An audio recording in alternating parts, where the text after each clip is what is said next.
Od útleho detstva v tej knihe, ktorú som napísal 90 rokov basketbalu, som taký malý chlapec ako títo, čo tu dneska behali. Venujem sa tomu už skoro 60 rokov ako tréner.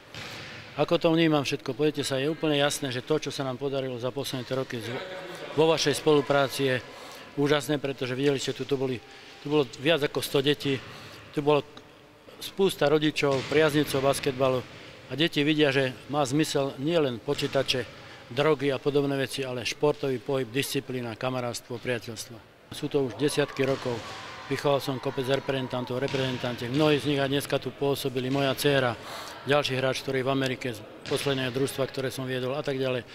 Proste ono je to tak, že ak sa deti podchytia v mladosti, tak dokážu niečo. Nevysadovajú pri počítačoch. Je dokázané, vedecky dokázané v rôznych traktátoch, ktoré hovoria, že viac ako hodina, dve sedieť pri počítači je absolútne kontraproduktívne a zle vplyvá na psychiku detí.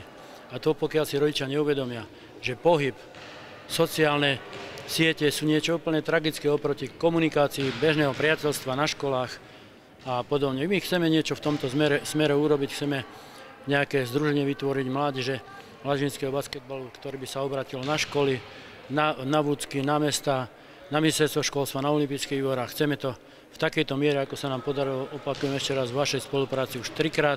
Chceme to do budúceho roku rozvinúť v ešte väčšej miere.